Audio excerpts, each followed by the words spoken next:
ہے عزیزان گرامی وقار، میں کتنی ایسی چیزیں دیکھوں آپ کو. حضرت سفیان ثوری رضی اللہ تعالیٰ عنہ کے زمانے میں ایک چھوٹی سی لڑکی، چھوٹی کیا جوان لڑکی کا انتقال ہوا تھا. حضرت سفیان ثوری رضی اللہ تعالیٰ عنہ یہ بھی مشہور تابعی ہیں، فرماتے ہیں باپ کی اکلوتی تھی، باپ بہت پیسے والا تھا، ہر اس کی خواہش پوری کرتا تھا، لیکن جوانی میں مر گئی، قبر میں دفن کر دیا گیا. یہ بہت رویا. حضرت سفیان ثوری کے پاس آ کر کہتا ہے مجھے معلوم نہیں وہ دنیا ہوتی کیسی ہے، قبر کی دنیا کیسی ہوتی ہے. میری بیٹی بہت مجھے عزیز تھی، بہت پیاری تھی. دفن کر کے آنے کے بعد ایک ہی خواہش مجھے ستاتی ہے، کاش میں اس کی قبر کی زندگی کو ایک بار دیکھ لوں، وہ کیسے ہے، کس حالت میں ہے، میں ایک بار اس سے بات کر لوں. حضرت سفیان ثوری رضی اللہ تعالیٰ عنہ نے کہا آج رات جاؤ، یہ وظیفہ پڑھو اور اپنی ٹوپی دی یہ پہن کر سو جاؤ. وہ بندہ کہتا ہے میں آیا گھر، اس امام کے بتائے ہوئی بات پر عمل کیا، ان کی ٹوپی پہن کر سویا تو فوراً میں نے دیکھا حجابات ہٹ گئے ہیں، میں اپنی بیٹی کی قبر کے پاس کھڑا ہوں اور میں نے اس کو ایسی حالت میں دیکھا کہ جس کو میں بیان نہیں کر سکتا. میری بیٹی کے انتقال کو ایک ہی دن ہوا تھا، لیکن وہ ننگی پڑی ہوئی تھی، اس کے جسم پر کوئی لباس نہیں تھا. حد تو یہ ہے کہ اس کا سر اتنا بڑا کہ پہاڑ کی شکل اختیار کر گیا ہے، بہت بڑی اور بھیانک شکل بنائی گئی. میں نے بیٹی سے پوچھا کہ اے بیٹا تیرے ساتھ یہ کیا معاملہ ہوا ہے؟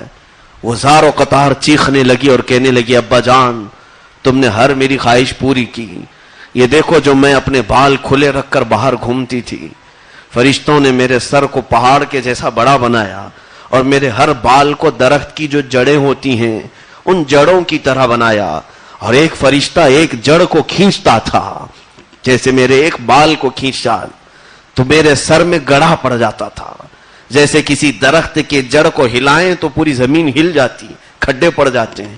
میرے ایک ایک بال کو اتنا بڑا بنا کر کھینچا گیا، میرے سر میں گڑھے پڑ گئے.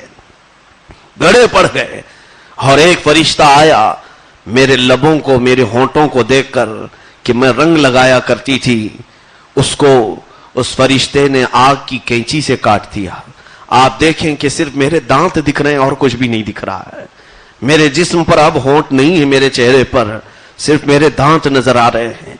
وہ کہتی جا رہی تھی کہ میرے جسم کو میں نمائش کے لیے تیار کرتی تھی، میں لوگوں کو دکھانے کے لیے، زیب و زینت کے لیے تیار کرتی تھی. ابا جان کچھ ایسے فرشتے آئے جنہوں نے میرے کفن کو بھی ہٹا دیا اور مجھے دوزخ کا لباس سب سے پہلے پہنایا گیا. اس دوزخ کے لباس کو پہنتے ہی میرا جسم پیپ کی شکل اختیار کر گیا اور اتنا گلا کہ ایسا لگتا کہ اب کسی گٹر میں ڈال دیا جائے تو میرا جسم بہہ جائے گا. لیکن اچانک ایک فرشتہ پھر آیا اور کہا رب کا حکم ہے کہ اس کا جسم دوبارہ بنایا جائے، اس کو پھر سے دوسری چمڑی پہنائی جائے. یہاں تک کہ مجھے پھر دوسری چمڑی پہنائی گئی. یہ عذاب کل کی رات مجھے کئی ہزار مرتبہ دیا گیا ہے. ایک رات میں کئی ہزار مرتبہ مجھے چمڑیاں پہنائی گئی، کئی مرتبہ جسم بدلے گئے اور صبح تک وہی ہوتا آیا ہے. میرے ناخنوں کو کھینچا گیا ہے، میری آنکھوں میں سلائیاں ڈالی گئی ہیں. اے میرے باپ، یہاں کا ایک پل ایک صدی سے بڑا ہے، یہاں کا ایک منٹ 100 سال سے بھی زیادہ لمبا ہے.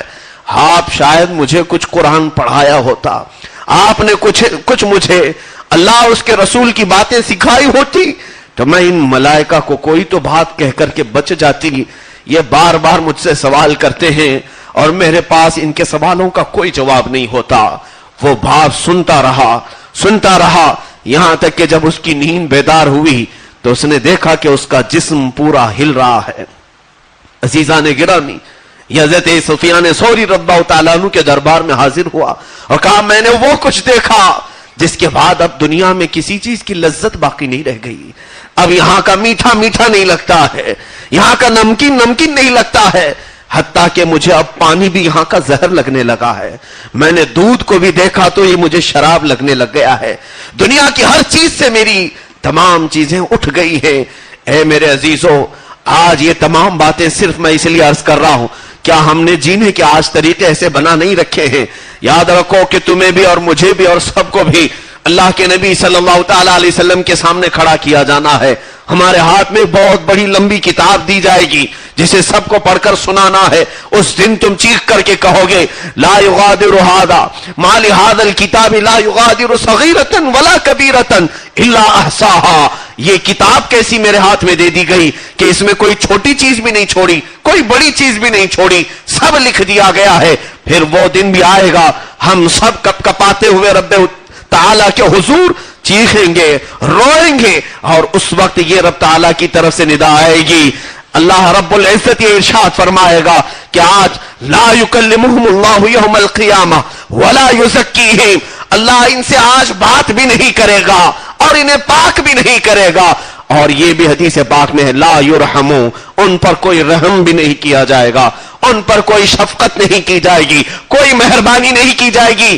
اس لیے آج وقت کے ختم ہونے سے پہلے ہمارے ائمہ کرام نے بار بار جو ہمیں تنبیہ کی ہے, نصیحتیں کی ہے, اور فرمایا ہے کہ تم اپنے وقت ہوتے ہوئے ہی اپنی اصلاح کر لو, اپنی توبہ پر قائم ہو جاؤ, اپنی نمازوں کو صحیح کر لو اس سے پہلے کہ تمہاری نماز پڑھ دی جائے.